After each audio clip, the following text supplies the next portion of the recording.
ये भूमिहारों के गांव में चर्चा थी, जिस भूमिहार को सबसे कट्टर विरोधी माना जाता है। यदि समाज का साथ होगा तो तेजस्वी जी हो, भाजपा हो, जेडीयू हो, राजद हो, वो हमारा हक हमारे दरवाजे पर लेकर आएंगे। पिछले 32, 34, 36, 40 वर्षों से बिहार में किसकी सरकार है? इसमें वो नीतीश जी का साथ छोड़ेंगे तो हमको लगता है कि इनके भीतर स्वतः ही बदलाव है। भाजपा यदि हमको टिकट देगी तो उसको भय होगा। वो 10% रिजर्वेशन का विरोध, फिर खुलेआम सवर्णों का विरोध क्यों? हमारे साथ भूमिहार एकता मंच के राष्ट्रीय अध्यक्ष आशुतोष कुमार हैं। विगत कई महीने पूर्व दही चूड़ा का मिलान करके तेजस्वी यादव को सीएम बनाना चाहते थे, इस तरह की बातें करते थे। अब दोनों की राहें अलग हो गई है। तेजस्वी यादव के साथ जो गहरी दोस्ती थी वो जानी दुश्मनी में कैसे बदल गई, तमाम चीज़ों को समझेंगे। आशुतोष जी, पहले तो आपसे एक सवाल है कि आप ही वो व्यक्ति हैं जो तेजस्वी यादव के साथ मंच साझा किए थे और बोले थे कि दही चूड़ा का मिलान होगा और तेजस्वी यादव को हम सीएम बनाएंगे। आखिर क्या कारण हो गया कि दोनों की राहें अलग हो गई है? देखिए, ताली एक हाथ से नहीं बजता है ना, और राह भी अलग नहीं हुई है। आपको हम बेहतर नेतृत्व की तलाश में पहले भी थे, आज भी हैं, और ये बिहार का दुर्भाग्य है कि बिहार अब तक इस मामले में असफल साबित हुआ है। बिहार के 12 करोड़ आवाम, इसको बेहतर नेतृत्व नहीं मिल रहा है। बिहार जात पात से, बिहार केवल गंदी राजनीति से, बिहार धर्म की राजनीति से बाहर निकल ही नहीं पा रहा है। ये 3 महीने में 3 प्रकरण जो हुए हैं, रामचरितमानस पर लगातार अशोभनीय टिप्पणी, 10% रिजर्वेशन का विरोध और सवर्णों का विरोध में सम्मेलन, और उसमें तेजस्वी यादव को अतिथि बनकर जाना और खुले मंच से विरोध करना। और आज अफवाह फैलाने वाले तो बहुत लोग थे जो तमिलनाडु में घटना पर अफवाह फैलाए। तेजस्वी जी के स्वजाति भी बहुत सारे लोग थे और भी दूसरे जात के भी लोग थे। कार्रवाई यदि कोई गलत कर रहा है तो सब पर कार्रवाई हो, और कार्रवाई होनी चाहिए यदि कोई गलत कर रहा है, लेकिन राजनीति से प्रेरित कार्रवाई नहीं होनी चाहिए। पहले ये बताइए कि आप कैसा नेतृत्व चाहते थे? तेजस्वी यादव में कुछ तो दिखा होगा, आप में कुछ तो दिखा होगा कि हाँ, कहीं ना कहीं उसमें वो तेजस्वी यादव में क्षमता है, तभी ना आप लोग गए होंगे। जब Tejashwi ji A to Z की बात करने लगे, जब तेजस्वी जी कहे कि हमारी पार्टी में किसी जाति धर्म के लिए नहीं, सब लोग बिहार के और सबको सम्मान, सबको उचित भागीदारी दी जाएगी, तो फिर वो 10% रिजर्वेशन का विरोध क्यों? फिर खुलेआम सवर्णों का विरोध क्यों? आलोक मेहता कार्यक्रम ऑर्गेनाइज करवाए, उस कार्यक्रम बतौर मुख्य अतिथि गए, और उसमें बजाबते जो लेक्चर स्टैंड था वहां लिखा हुआ था कि 100 में 90 शोषित है, 90 भाग हमारा है, 10 का राज नहीं चलेगा। कौन कह रहा है कि 10 का राज चल रहा है? पिछले 32, 34, 36, 40 वर्षों से बिहार में किसकी सरकार है? पिछड़ों की सरकार है ना, तब भी आप शोषित हैं।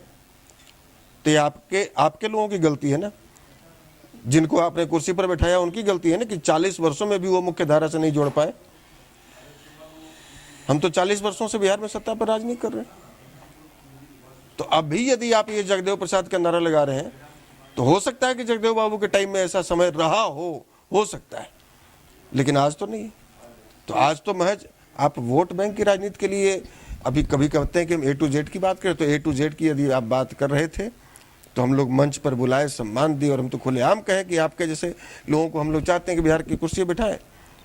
लेकिन कैसे बैठाएं? हम समाज के बीच में कैसे जाकर कहें कि आप इनको वोट दीजिए? ये खुलेआम मंच से विरोध करना चालू कर दिए। इनके मंत्री, अभी भी उन पर कोई कार्रवाई नहीं हुई जो रामचरितमानस पर उंगली उठा रहे हैं। तो कैसे कहते हैं बताइए? एक विडंबना है, यह सवाल उठना लाजमी भी है आशुतोष कुमार जी। तो बिहार की राजनीति में आपका लंबा अनुभव रहा है, हर एक मुद्दे को लेके आप फ्रंट पे रहे हैं, भले ही चुनाव नहीं जीते हो, तो आप नहीं जानते थे जिस प्रकार से नीतीश कुमार हो, बीजेपी हो, तेजस्वी यादव के बारे में आप विरोध करते हैं, जंगल राज की बात कहते थे। आखिर ये सब चीज छिप क्यों गया था? कहने वाले ये भी कहते हैं कि कुछ जो 2025 में चुनाव आने वाला था, कुछ सीट चाहते थे, उसको लेके तेजस्वी का पे मुंह आ गया था आप लोग का। नहीं, सीट हम यदि काम करेंगे ना, हमारे पास यदि ताकत होगी, समाज का साथ होगा, तो तेजस्वी जी हो, भाजपा हो, जेडीयू हो, राजद हो, वो हमारा हक हमारे दरवाजे पर लेकर आएंगे। फोन करके बुलाएंगे, आशुतोष जी आपको इतना टिकट दे रहे हैं, आइए, आपकी जरूरत है। कोई शौक से किसी को नहीं देता है, या तो लालच होता है या भय होता है। आपको भी लालच। भाजपा यदि हमको टिकट देगी तो उसको भय होगा, कि नहीं देंगे तो आशुतोष नुकसान करेगा, और तेजस्वी यदि टिकट देंगे तो उनको लोभ होगा कि तेजस्वी देंगे तो आशुतोष का समाज का वोट हमको मिलेगा। बिना ताकत वाले सड़क छाप किसी को उठाकर क्यों नहीं दे देते? सड़क छाप किसी को उठाकर कह देंगे कि हम तुम्हारे साथ गठबंधन कर रहे हैं, 10 को टिकट ले लो? नहीं कर सकते हैं। हमारे भीतर ताकत होगी तब कोई पूछेगा, ताकत नहीं होगी तो नहीं पूछेगा। लेकिन हमारा फिर वही कहना है कि हम जिस समाज के बदौलत आज हमारी पहचान बनी है, हम उस समाज को क्या कहेंगे कि हम उस व्यक्ति का समर्थन करेंगे जो व्यक्ति खुलेआम मंच पर इस 10% रिजर्वेशन का विरोध कर रहा है, जिस 10% रिजर्वेशन के लिए हम भी पटना में लाठी खाए, हमारे हजारों लोगों पर मुकदमे दर्ज हुए। तो हमने किसी दूसरे जाति को जो आरक्षण मिल रहा है, किसी दूसरे वर्ग को मिल रहा है, हमने कोई विरोध तो नहीं किया। सिंगल वीडियो आप नहीं दिखा सकते, हजारों वीडियो पड़े हैं, कभी किसी जाति का, कभी किसी धर्म का, या कभी किसी को जो सरकारी लाभ मिल रहा है, इसका हमने विरोध नहीं किया। लेकिन हमारे समाज में भी जो गरीब हैं उनको भी सरकारी योजना का लाभ मिलना चाहिए, हमने केवल ये मांग की। जब आपके समाज के खिलाफ आलोक मेहता ने बयान दिया, विद्रोह छेड़ने का काम किया, तेजस्वी यादव ने कार्रवाई नहीं किया, तो अब ये माना जाए और ये लकीर रहेगा कि अब आशुतोष कुमार राजद और तेजस्वी के पास कभी नहीं जाएंगे? देखिए, एक बात हम बताते हैं, राजनीति में यही सवाल यदि आप तेजस्वी से करते, जो तेजस्वी जी कहे थे कि जब नीतीश जी 17 में उनको धोखा दिए, 15 में साथ आए, 17 में धोखा दिए, तो तेजस्वी जी बोले कि अब राजद का दरवाजा उनके लिए बंद हो गया, अब जीवन भर हम नीतीश जी के साथ नहीं जाएंगे। तो क्या तेजस्वी जी से सवाल कीजिएगा कि नीतीश जी के साथ फिर कैसे चलेगा? राजद के मंत्री से सबसे बड़ी बात समझिए, आज तेजस्वी जी अब किसके इशारे पर, किसके सुझाव पर कार्रवाई नहीं कर रहे हैं, चुप हैं, वो अलग बात है। लेकिन कल यदि उनको इस बात का एहसास होता है कि नहीं, वो सुझाव देने वाला जो ही व्यक्ति था वो गलत था, उस समय कार्रवाई मुझे करनी चाहिए थी, चंद्रशेखर जी पर कार्रवाई करनी चाहिए थी, उस समय मुझे आलोक मेहता पर कार्रवाई करनी चाहिए थी। शेखर जी के पास तो शिक्षा का कमी है, ये हम भी बोलेंगे। तो वैसे अशिक्षित व्यक्ति को आप बिहार का शिक्षा मंत्री कैसे बना सकते हैं? तो फिर आपके नेतृत्व में कमी है। आपके यहाँ पढ़े लिखे विधायकों की कमी है क्या?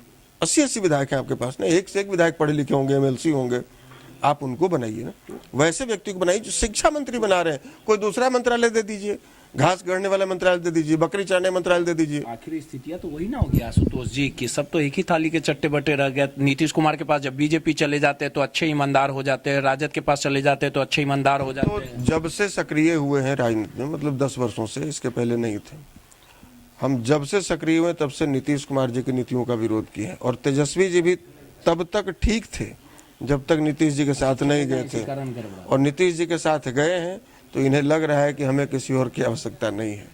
आप इस बात को समझिए। और फिर नीतीश जी से अलग होंगे। नीतीश जी किसी के सगे नहीं हुए हैं, और तेजस्वी जी बहुत बड़ी गलती की है नीतीश जी के साथ में। हम तो हो सकता है कि उनके परिवार में तो एक से एक राजनीति अनुभव वाले लोग हैं, एक से एक सलाहकार लोग उनके साथ में बैठे हुए हैं, लेकिन जो हम भी चूंकि जमीन पर संघर्ष कर रहे हैं, हम जो आम लोगों के बीच में, आप समझिए, हम तो भूमिहारों और ब्राह्मणों और सवर्णों के बीच में जाते हैं ना। हर चौक चौराहे पर ये चर्चा होने लगी थी कि तेजस्वी जी में अपने पिताजी से अलग एक छवि है, वो अच्छा काम कर रहे हैं, वो पढ़े लिखे हैं, वो सबको साथ लेकर चलना चाहते हैं, हम लोग को मौका देनी चाहिए। ये भूमिहारों के गांव में चर्चा थी, जिस भूमिहार को सबसे कट्टर विरोधी माना जाता था। ये चर्चा होने लगी थी भूमिहारों में, खास करके तब जब लोकसभा एमएलसी चुनाव में 5 टिकट दिए, खास करके तब जब तेजस्वी जी मंच से भी बोले हम यादव समाज से अपील करते हैं कि भूमिहार प्रत्याशी को वोट दीजिए। परशुराम जयंती में भी आए, उचित भागीदारी। लोगों को लगा कि नहीं, अब वो पुरानी विचारधारा से बाहर हटकर वास्तव में A to Z की बात कर रहे हैं, सबको लेकर। हम आपके चैनल, हो सकता है तेजस्वी जी तक हमारी बात पहुँचे, तो हम चाहते हैं कि आपके चैनल के माध्यम से वहाँ तक बात पहुँच जाए कि जिसने भी ये सुझाव दिया कि आप तेजस्वी जी के, आप नीतीश जी के साथ दोबारा मिल जाइए, हमें लगता है कि आपके जीवन की सबसे बड़ी ये गलती हुई है। आप नीतीश जी के 17 वर्षों का एंटी इनकम्बेंसी आप अपने माथे पर ले लिए, और आज जो भी क्राइम हो रहा है, एक भी मर्डर हो रहा है तो सब कह रहा है जंगल राज आ गया। जब से तेजस्वी जी नीतीश जी मिल गए, फिर से जंगल राज आ गया। अब नीतीश जी पर आरोप नहीं लग रहा है, कोई आरोप नहीं। हम जानते हैं मनीष कश्यप पर कार्रवाई हुई, गृह मंत्रालय किसके पास में, एडमिनिस्ट्रेशन किसके हाथ में है? नीतीश कुमार के हाथ में। लेकिन फिर भी आरोप किस पे लग रहा है? तो अब छपरा में जो घटना घटी, आरोप किस पर लगा? और ये हमारे कहने से नहीं बदलेगा।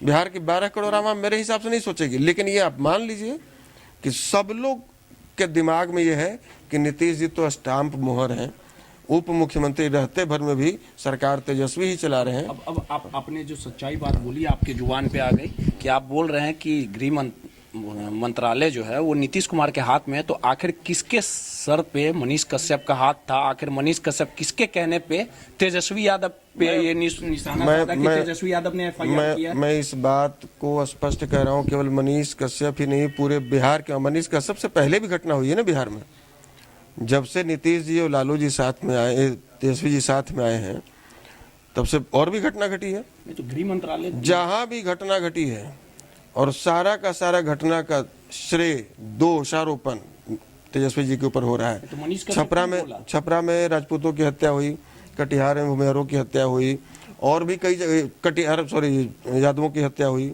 और भी जो घटना इनके सरकार आने के बाद जो घटी है, चाहे अपहरण हुआ हो, रेप हुआ हो, तमाम चीज़ों में अब नीतीश जी गौन है। पहले केवल नीतीश जी पे आरोप लगता था कि नीतीश जी के राज में ऐसा हो रहा है, नीतीश जी के राज में ऐसा हो रहा है। अब हो रहा है कि तेजस्वी जब से आए हैं तब से हो रहा है। अब बीजेपी को मौका मिल गया है। अब बीजेपी तो केवल और केवल बीजेपी जान रही है नीतीश कुमार में कुछ दम नहीं बचा है। 2025 के कंपटीटर हमारे नीतीश कुमार नहीं है। बीजेपी को पता है कि हमारे 25 के कंपटीटर तेजस्वी यादव हैं, और ये बीजेपी अपनी पूरी ताकत झोंक देगी कि बिहार में एक चींटी का भी हत्या होगा, एक मच्छर भी मारा जाएगा, तो उसका दोष केवल और केवल तेजस्वी जी पर लगेगा। मनीष कश्यप पे आ जाते हैं आशुतोष जी। आप जिस प्रकार से मनीष कश्यप का समर्थन कर रहे हैं, भूमिहार, एकता, स्वर्णों की बात करते हैं, आप बैकग्राउंड में जाइएगा मनीष कश्यप के। ये वही मनीष कश्यप है 2019 में कश्मीरी मेला में जाके कश्मीरी लोग को मारता है, ये सही है? देखिए, बैकग्राउंड के यदि बात कीजिएगा तो बैकग्राउंड में आप ये देखिए कि तेजस्वी जी के परिवार ने बहुत बड़ा बड़ा घोटाला किया, नरसंहार करवाया, तो क्या तेजस्वी जी अब सही हैं? ये आरोप लग सकता है ना कि जांच कर रही है और बिल्कुल है, तो कार्रवाई चारा घोटाले में हाँ, तो फिर इस नाते तो हमें ये भी अपील नहीं करना चाहिए लोगों से कि तेजस्वी जी अच्छे लीडर हो सकते हैं, क्योंकि परिवार का बैकग्राउंड अच्छा नहीं रहा है। तो आप पीछे वाले घटना को लेकर वर्तमान घटना से नहीं जोड़ सकते हैं। अगर तेजस्वी यादव नीतीश कुमार का साथ छोड़ देते हैं 2025 को लेकर, तो फिर पुराने मित्र के साथ छोड़ देते हैं और वापस A to Z की बात करते हैं, और केवल कहने के लिए नहीं, दिखाने के लिए भी, वास्तव धरातल पे उतारने के लिए भी, तो हम निश्चित रूप से, हमने कहा ना कि बिहार में एक जनाधार वाले युवा नेता, जिसके भीतर बिहार में एक बदलाव को लेकर सोच हो, हम वैसे लोगों की तलाश में हो। और नीतीश जी का साथ छोड़ेंगे तो हमको लगता है कि इनके भीतर स्वतः ही बदलाव आ जाएगा। देखिए, सीधे तौर पे आशुतोष कुमार जी थे, कल बंद का आह्वान किया है 23 मार्च को लेके, कई इनकी मांगे, और तेजस्वी यादव के साथ जो राहें अलग है उसको लेके इन्होंने कहा कि तेजस्वी यादव भटक गए हैं। अगर नीतीश कुमार का साथ तेजस्वी यादव छोड़ते हैं तो फिर दोनों जो पुराने जानी दुश्मन दोस्त हैं वो साथ आ सकते हैं। रोहित, नटराज, पटना।